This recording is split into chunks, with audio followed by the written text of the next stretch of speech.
आज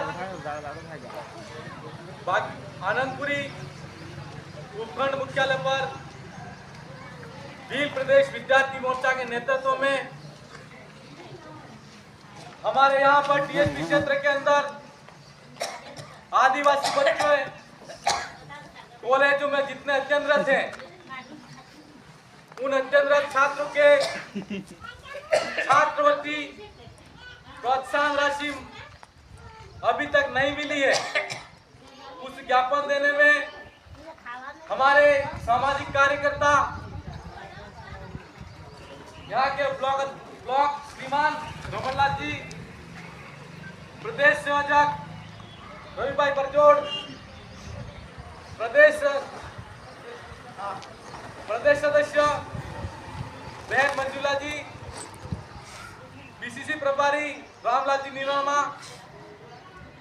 ब्लॉक अध्यक्ष सुखलाल जी बागीदराज से पधारे मेरे साथ में, बीसीसी प्रभारी अशोक भाई, भील प्रदेश विद्यार्थी मोर्चा के ब्लॉक संयोजक ललित भाई और मेरे साथ में यहाँ पर बैठे हुए मंचासीन तमाम साथी और ब्लॉक बाकी आनंदपुरी में जो हमारे विद्यार्थी यहाँ पर छात्र और छात्राएं, आप सबका मैं यहाँ पर क्रांतिकारी जोहार पेश करता हूँ। भाई ने बहुत सारी बातें बताई, हमको कुछ बातों को सोचना है। आज शिक्षा की बात आती है तो पूरे जिले के अंदर टीएसपी क्षेत्र के अंदर अपन देखते हैं सरकार ने स्कूल तो खोल दिए हैं, लेकिन उन स्कूलों के अंदर अध्यापक नहीं है। और हमारे युवा और वोट बैंक को देखते हुए कांग्रेस सरकार ने भी आनंद फानन के अंदर हर ब्लॉक मुख्यालय पर कॉलेजें खोल दी हैं, लेकिन उन कॉलेजों के अंदर भी किसी लेक्चरर या प्रिंसिपल कोई भी नहीं है, खाली कॉलेज खुली है, इतना ही है। अब हम लोगों को सोचने की जरूरत है कि आज हम इस ब्लॉक मुख्यालय पर आए हैं तो हम छात्रवृत्ति और महिला प्रोत्साहन राशि की बात नहीं करें, वो तो हमको चाहिए ही चाहिए, लेकिन हमारे समाज को और हमारे समाज की जो यहाँ पर रीढ़ की हड्डी कही जाने वाली युवा शक्ति है, उसके अंदर हमारी बहनें और युवा भाई, उनसे हम कहना चाहते हैं कि आप शिक्षा के साथ में हमारे समाज की जो सोच है, समाज का संगठन है, समाज के अंदर जितनी बुराइयां हैं, कुरीतियां हैं, उनको भी हमको ध्यान में रखते हुए उन बुराई को भी दूर करना है। आज इस उपखंड में हम बैठे हैं तो यहाँ से हम कहना चाहते हैं कि सबसे पहले हम ये पूछना चाहते हैं कि आपने 21-22 से हमारे छात्रों की छात्रवृत्ति अभी तक हमारे छात्रों के खाते में नहीं आई है। तो हम सरकार से पूछना चाहते हैं कि गई सरकार है, क्या उसने छात्रवृत्ति को दबाया है या उस छात्रों के छात्रवृत्ति के घोटाले को खा गया है? वो हमारे छात्रों की छात्रवृत्ति खा गए हैं, यह हम उनसे पूछना चाहते हैं। अगर खा गए हैं तो बदनलाल सरकार से हमारा कहना है कि उसकी जांच करे और पूरे विभाग में जो छात्रों की छात्रवृत्ति खाने वाले तमाम अधिकारी और जो मंत्री हैं उनको कटघरे में डाल के जेल में डाला जाए। वो अगर नहीं खाई है तो आपकी सरकार बनी है, 2 साल तक हमारे बच्चों की छात्रवृत्ति आपने नहीं दी, तो हमारे युवा शक्ति ने ऐसा सबक सिखाया कि आज कांग्रेस सरकार बैकफुट पे बैठी है और भाजपा सरकार बैठी है। आज छात्र शक्ति यहाँ पर बैठी है। हम सरकार से कहना चाहते हैं कि आपने हमारे 2 वर्ष की जो छात्रवृत्ति है वो हमारे बच्चों के खाते में जल्द जमा कराए, और अगर अभी जमा नहीं कराया तो हम जिला स्तर पर बहुत बड़ा आंदोलन करेंगे, जिसका जिम्मेदार सरकार होगी। हम ये कहना चाहते हैं, आज इस मुख्यालय पर उपस्थित है तमाम छात्र और युवा शक्ति के माध्यम से, अगर बदनलाल सरकार सिर्फ जयपुर में बैठ के भजन करेगी तो काम नहीं करेगी, काम नहीं चलेगा। हम चाहते हैं कि हमारे युवाओं की जो ताकत है, युवाओं की जो बात है, युवाओं की जो मांग है और 2 साल की जो छात्रवृत्ति है, उस छात्रवृत्ति की मांग को सरकार सुने और जल्द से जल्द इसका निवारण करे। मेरे भाइयों, आज हम आपसे एक बात और कहना चाहते हैं कि बाबा साहब भीमराव अंबेडकर ने हमारे भारत का संविधान लिखा। उस संविधान में बाबा साहब अंबेडकर आज संविधान सभा के अध्यक्ष होते उन्होंने संविधान लिखा और हमने उनसे कुछ सीखा है। अगर हम उनको मानते हैं तो बाबा साहब अंबेडकर एक बात कहा करते थे कि शिक्षित बनो, संगठित बनो और संघर्ष करो। कहते थे कि नहीं कहते थे?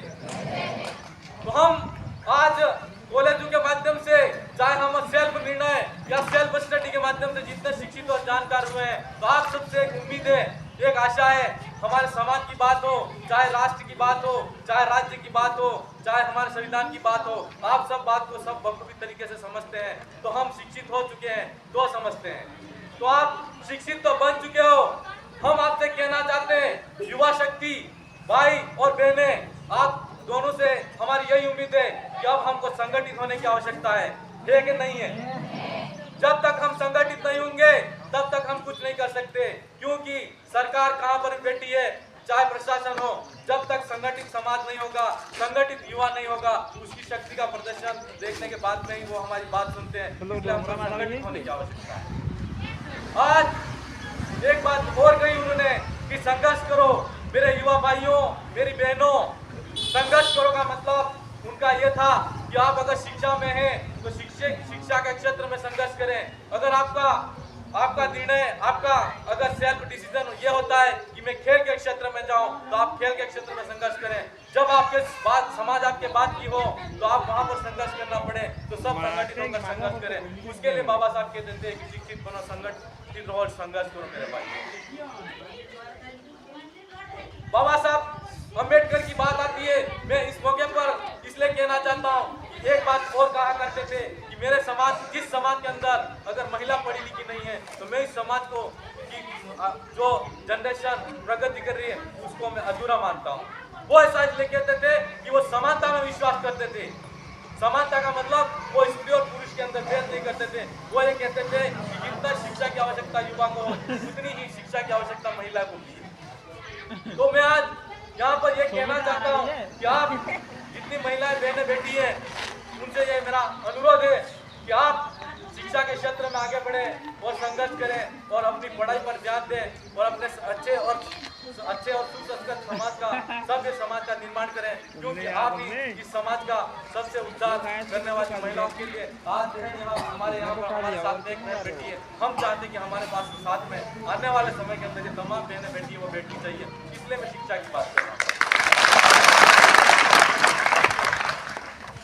युवा साथियों, हम सबको सारी बातों को ध्यान में रखते हुए निरंतर हमको हमारे छात्र हित में तो काम करना ही करना है, शिक्षा के क्षेत्र में भी काम करना है और तमाम हमारे समाज के क्षेत्र के अंदर भी हमको काम करना है। हमारे समाज के अंदर जितने अच्छे निर्णय हैं, जो जितने हमारे पुरखों ने जो भी काम किए हैं उनको साथ में लेके चलना है और जितनी हमारे समाज के अंदर हमको लगता है कि हमारे समाज की प्रगति के अंदर बाधक है, उन समस्त कुरीतियों को, सामाजिक कुरीतियों को जितनी भी हमको निकाल कर हमको आगे बढ़ना है। ऐसी मैं आप सबसे आशा अपेक्षा करता हूँ। और भाई ने एक बात और कही थी तो मैं इस मौके पर एक बात और कहना चाहता हूँ कि आप पढ़ोगे लिखोगे तो क्या बनोगे? पढ़ोगे लिखोगे तो बनोगे साफ और नहीं पढ़ोगे तो बनोगे खराब। बनोगे कि बनोगे? तो इसलिए शिक्षा का महत्व हमारे जीवन के अंदर बहुत ही ज्यादा है। आप हमारी पीछे वाली पीढ़ी को भी पढ़ाए और आपके साथ में जितने भी छोटे छोटे बच्चे हैं जो आप तो कॉलेज में पढ़ते हो, लेकिन 9th 10th 11th के अंदर जो बच्चे पढ़ते हैं उनको भी आपको ही पढ़ाना है। हो सकता है किसी के माता पिता पढ़े लिखे नहीं हो, लेकिन हम अगर पढ़े लिखे हैं तो हमारी जिम्मेदारी बनती है, हम हमारी छाती पे हाथ रख के ये सोचें कि हम पढ़े लिखे हैं तो हम, हमारे माता पिता नहीं पढ़े, हमारे लिए इतना सारा संघर्ष किया है, हम पीछे वाला बच्चा जो हमारा भाई और बहन हो उसको निश्चित तौर पर छोटा मोटा जो जहाँ पर भी स्कूल में जाता है उसके प्रति आप थोड़ा सजग रहें और ध्यान रखें। बाकी सारी बातें हम ये सरकार को तो कह ही चुके हैं। आप सबसे यही कहना चाहते हैं कि जब भी जिला मुख्यालय पर छात्रवृत्ति को लेकर या महिला प्रोत्साहन को लेकर या हमारे सामाजिक लड़ाई को लेकर जिला स्तर पर अगर मीटिंग होता है तो आप सबको इसी तरह संगठित रूप में आना है। आप सबने इतनी जो संगठित रूप में जो ताकत दिखाई है, एक दूसरे से बात करके अपने अधिकारों के लिए जागरूक हो। छात्रवृत्ति नहीं मिली आपको पता है, महिला प्रोत्साहन आपको नहीं मिले पता है,